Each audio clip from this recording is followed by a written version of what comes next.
Welcome back to Polyamory Parenting Looks Like. I'm Jen. I'm a conscious parenting coach. I work with queer, non-monogamous, and neurodivergent families through the challenges of parenting outside the box. And today we're going to hear Nova's story. Nova, do you want to tell us a little bit about who you are, who your people are, and what your relationships are looking like right now? I'm Nova, and it's interesting. I'm going through kind of a transition in how I identify, and I think I kind of am leaning towards a relationship anarchy label recently. And um, so as far as identifying how other people fit into my life, I'm still exploring what to use there. I know partner has been a long-term label that works well for a variety of different relationship types. So I may go ahead and use that to identify people in my life, but I don't know. I'm still kind of exploring that. So I currently live with my daughter and her father, and another long-term love of mine. We have envisioned our family is a little bit larger. There's a my my co-parent also has a long-term love that we would love to live with, but she's kind of going through some custody things right now, so she's not living with us, but we have space for her. So that's kind of the configuration of who I live with. Outside of that, I actually have my biological family is really supportive and understanding and accepting of my lifestyle, and so they're really involved too. Um, I so they're a big part of my life. My brother, sister-in-law, and their kids, we trade kids for weekends, and so my family is not just my chosen family, but also my biological family is part of it too and really involved.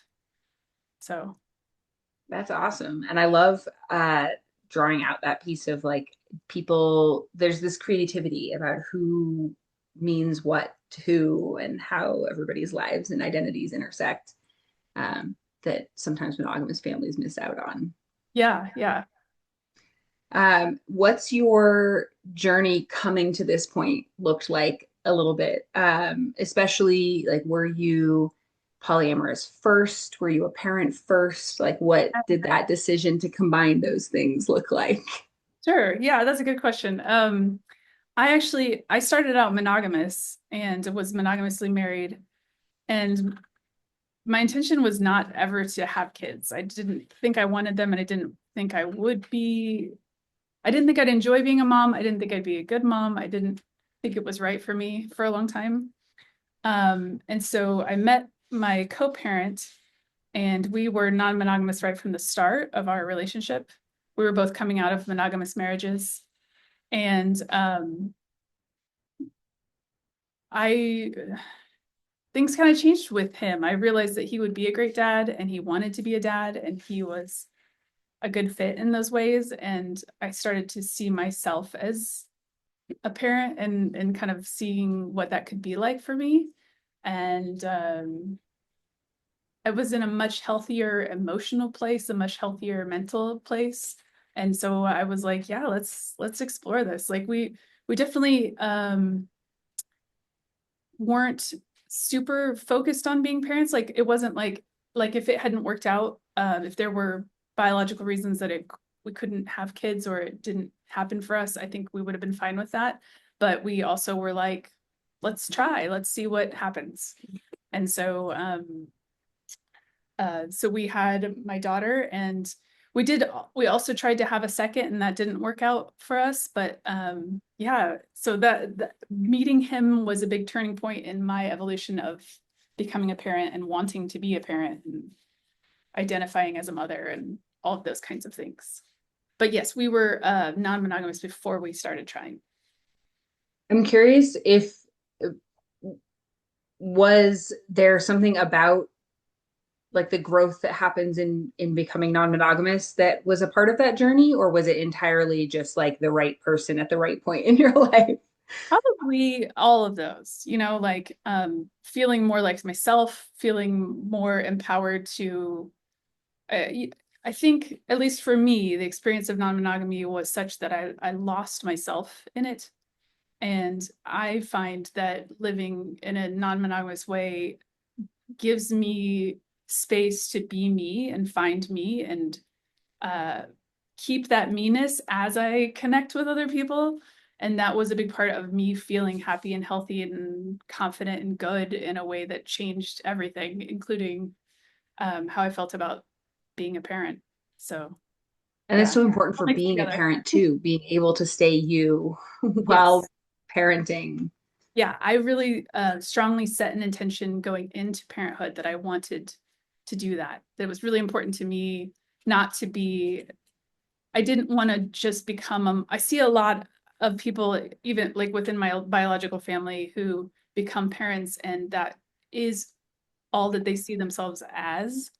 And then it was really important to me, like going into it, that I was not, that I was going to try. I mean, you never know what it's really going to be like when you do it, but I wanted to try to see if I could parent in a way where I still had me and I was a parent. Yeah. And my journey, we're talking about you right now, but like my journey was kind of the opposite, where I lost myself Ah, as a parent first. And in found finding your myself again, I found the polyamorous part of me as well as lots of other things. I mean, it could be that being non-monogamous, I don't know if you started out non-monogamous going into it, but that might have been part of how I felt empowered to do that, because I was already finding myself in these ways. And so then I could easily see that I should extend that into how I become a parent. So, Yeah, it makes total sense. Um, I'm curious, parenting, of course, is challenging no matter what. But I'm curious if there's anything that you've experienced that you think is different from the challenges that monogamous parents deal with, or the challenges that non-monogamous people who don't have kids deal with. yeah, I was thinking about that. I think so many of the challenges that I can think of that come with parenting were are ones that every parent would experience. But there is one that I thought was really unique, and that was, especially since I was going into trying to have a kid while being non-monogamous, um, navigating trying to conceive while as far as like sexual health type stuff, that was actually a very complicated thing to navigate with my partner, because I realized I had a certain level of conservativeness when it came to like sexual health for myself, and I could make those choices easily and comfortably and have boundaries around that felt right for me. But then when I was thinking about conceiving a kid, I realized I became very conservative and very protective of the idea of like exposing them to STDs or other kinds of issues that could complicate a pregnancy. So trying to navigate that, not wanting to control my partner or his choices, but also knowing that if we were going to try to conceive, we would need to be having unprotected sex, um, made it really complicated. We struggled a lot with that. It's so much easier when that was not, when you have that ability to say, okay, well, we're just going to use protection or we're not going to have sex.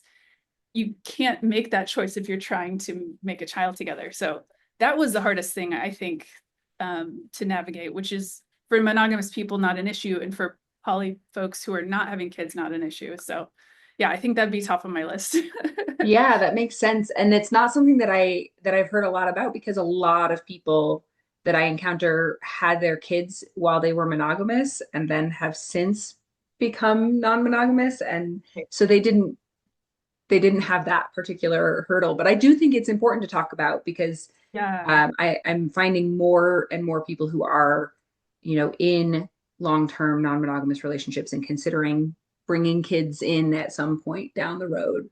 And did you find anything that was particularly helpful for navigating that? Like, obviously, that's largely just you need to have very open and honest conversations. But was there anything, like, if somebody's like, I don't even know how to approach that conversation, or like what to think about, like, do you have anything that helped you figure that out? I think it just becomes I guess not really. I think ultimately you may have to navigate a world in which while you are trying to conceive, you are comfortable with the fact that you might have to close things in a way that you might not otherwise have wanted to, or change or control what you can share with other partners. Like you might just have to understand, I had one of the times we were trying, I had a partner who I wasn't using protection with, and we just had to start using protection because we were not trying to have a kid at the time, so and so that was just a change we had to make in our dynamic, and accept that because of the journey I was on and the choices I wanted to make impacted what we could share. Yeah. I don't think And I there's an do, easy way to yeah. I mean, a lot of talking. yeah, yeah. But, Yeah. And I think that's part of, if part of him accepting my journey and accepting who I am and what I wanted is accepting that that was something that had to change for the short term, right? Like not mhm. forever. But Yeah, and I do think that's another important piece that sometimes people don't always consider, which is you were having biologically, you were having a child with one specific partner, yeah. and it still had impacts on other relationships. And not that those other people had a say in the decision making, but there were Mhm. conversations that needed to happen with other people Right. about how it was going to impact them. Yeah. Yeah. If other people are watching this and are considering whether this is the right path for them and their families, is there wisdom that you would want to impart to them to take on that journey? I know we kind of touched on how being not non-monogamous changed how I approached parenting. As a parent, I've really enjoyed, I've seen lots of advice and I've experienced how important it can be for kids to have other examples of how to adult than you. Like I am like fully open to admit that I am not perfect and I have lots of things that I could do better or improve on. And so often kids can see their parents as like these pinnacles, these beings of perfection, right? And so like I appreciate being able to admit to my daughter that like yeah, I don't do that great, or I struggle with this, or I do things this way, and you know, this other person in your life does them these ways, and this other person in your life does them this other way, and it doesn't mean that any of us is right or wrong. We just have different way of adulting, and I think that's really powerful. And I've already seen ways that it can help her decide who she is and which ones feel right to her. I can definitely, I will admit I can see that she still seems to focus on the way that I and my co-parent do things. Like those still seem to be like um the ones she latches onto the most, but I am still happy that she gets those other perspectives and other ways of adulting. And that circles back nicely to kind of where we started with creativity Mhm. and being able to imagine a bigger and more creative and interesting world than just, two adults and a child in isolation doing Yeah, everything by themselves, right. Yeah.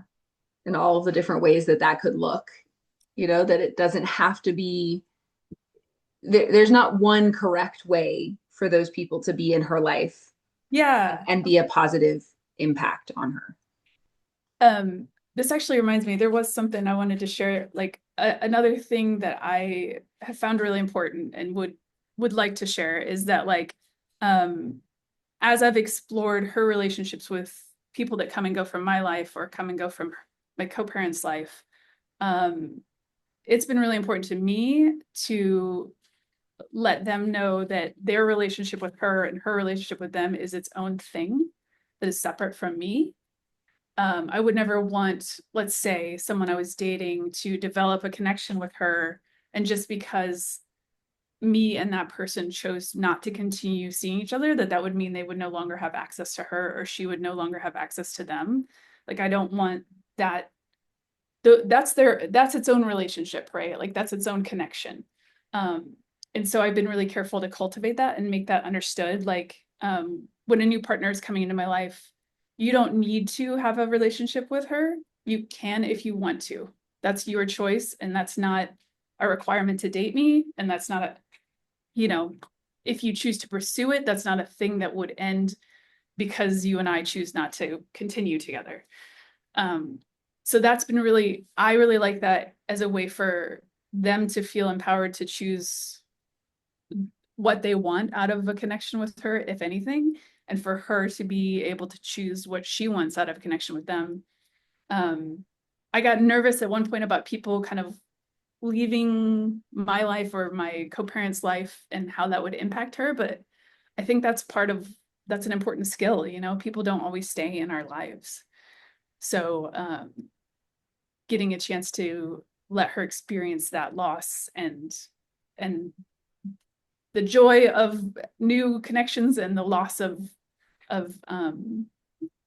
ones you've uh people you've loved is just part of life and part of things she's experienced probably more than um people with monogamous parents would have. Part that's really standing out to me is that empowerment of that, your partners or your, you know, love interests that come into your life, they have agency and they're empowered to choose their own adventure, and she's empowered to choose her own adventure. Right. And yeah, that it's not that you are not there, very present and involved, but that you're taking a step out of the control of Right. those I'm not interactions. a gate between these other two people connecting. Yeah. Anything that you want to share about why you think this is? I mean, already shared some things about why this is beneficial to her, but is Yeah. there anything else you want to share about how this benefits kids, why this is the best choice for your family? Yeah, I mean, I think I've shared some things about how it benefits her. I also think it really benefits me, to continue to maintain that independence. Like if I have, one thing we've navigated a lot is like, if I have a date, like then that's not a night when you have, like when my daughter has access to me, right? Like that's me going off and doing my thing, whether that's a date with another person or even a date with like I'm going to work on art and this is my me night. um Having skills to navigate those kinds of things instead of, I mean, I think even in monogamy there's an assumption that if your partner's around they're available and you get to spend time with them, right? So even navigating that with her of saying like, I might be here in the house, but I'm not available to you on this night for these reasons. And that's been interesting and I think helpful. Like I see her sometimes asserting like, well, this is, I'm gonna go in my room and have my me time. And so her kind of uh taking on that idea of like, just because I'm in a space doesn't mean you get to access me. Yeah, and that's Yeah, great boundaries to learn as a child instead of having right. to learn them as an I adult. think going back to the challenges, I guess one small challenge I would say is that I do feel like me and my co-parent, because we are the ones that chose this journey together, we often are the very first babysitter for one another, which means our time together is much more limited than it used to be. And I think, I mean, I have kind of understood and accepted that as part of being parents, but that is a trade-off. It's much easier for us to find time with other partners because we know that we have the other person as a babysitter, than we get to spend with each other. So Yeah, and that is something that I hear coming up sometimes is uh needing to bring some real intention to making sure that there is quality time and not just co-parenting time. right, yeah, that's a challenge. Yeah, But that's where my connection to my biological family does really help as well. So yeah. And again, with getting creative about how you structure things, um, and with good communication and a lot of openness as well as that creativity you can find, you yeah, know. So ways, you're parenting outside of the norms of family structure, but then that means you also have solutions that are outside of the norms of family structure. yeah, absolutely. All right. Thanks for chatting today, Nova. And do you want to share anything about the ways that you're involved in the community or ways to share more of your wisdom and your Yeah, I would say the two biggest ways I'm currently involved in the community is as a one of the crew members for Midwest Love Fest, which is currently an Indianapolis-based like non-monogamy and relationship conference that's happening this year in November. And then the other one is Mindful Poly podcast, which I do with one of my partners, Lee. And we we haven't been recording more recently, but hopefully we'll get back into it. We do have a couple seasons out there, so and it's been really fun. So awesome. And we'll have those links in the description. And have a great day, Nova. Thanks for chatting. yeah, thank you.